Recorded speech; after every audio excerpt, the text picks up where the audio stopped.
I'm from Connecticut, and I often made road trips down to Georgia to visit my girlfriend. I didn't mind the drive.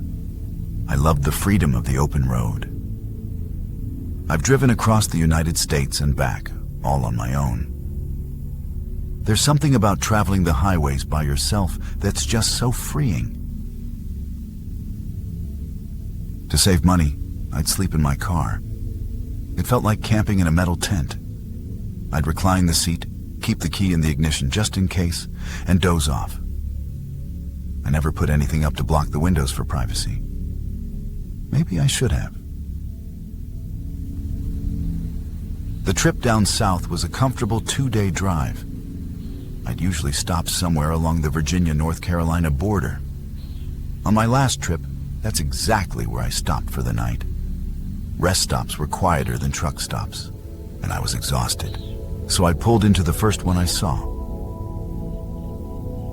I parked away from the other cars, under the shadow of a tree, far from the street lamps. I thought I'd have more privacy there. I locked my doors, opened the window a crack for ventilation, kept my key in, reclined the seat, and went to sleep. I was never interrupted on these car camping nights, so I didn't suspect anything.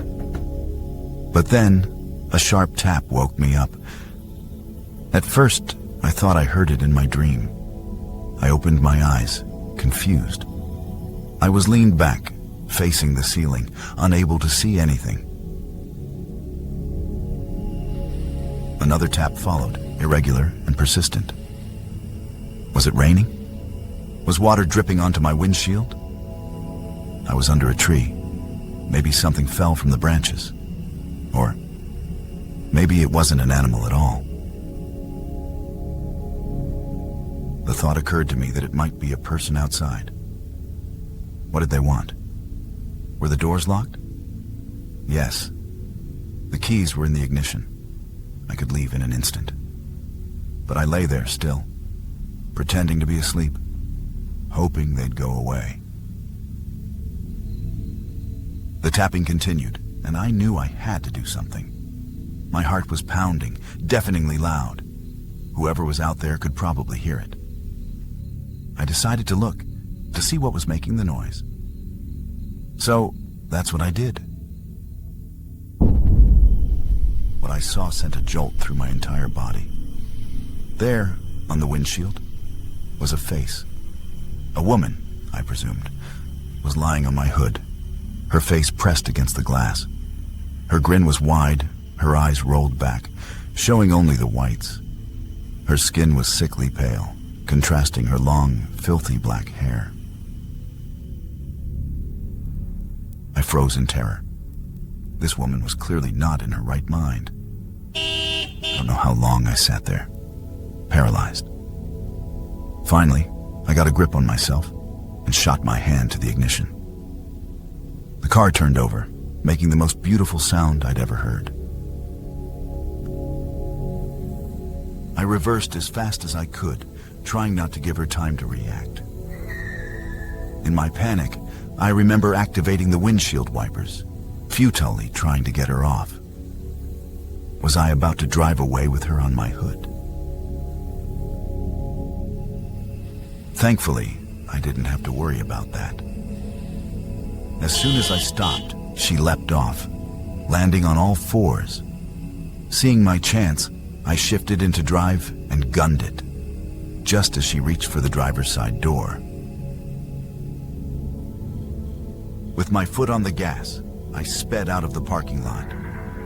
Behind me, I heard her let out a piercing shriek, like that of an animal.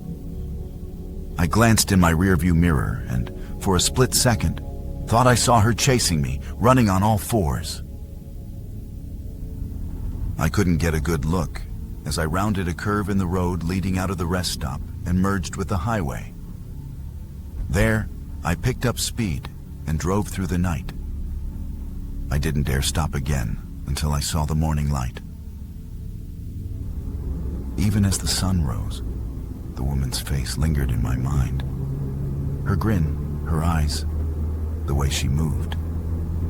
It was something out of a nightmare.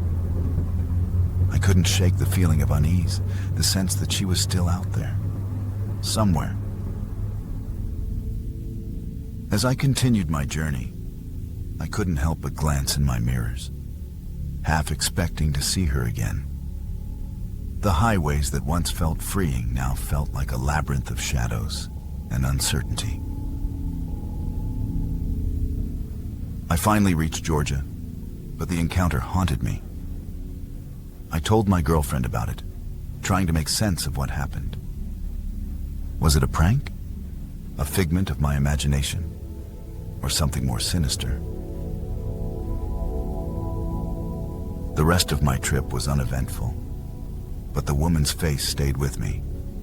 Her grin was etched into my memory, a reminder of that night. I couldn't shake the feeling that I'd narrowly escaped something truly terrifying. Even now, back in Connecticut, I think about that night.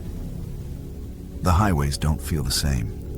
The freedom I once felt is tainted by the memory of her face. I still love road trips, but I take extra precautions now. I never sleep at rest stops anymore. The world is full of unknowns, and sometimes it's better not to find out what's lurking in the shadows. But the memory of that night remains, a chilling reminder of what I narrowly escaped.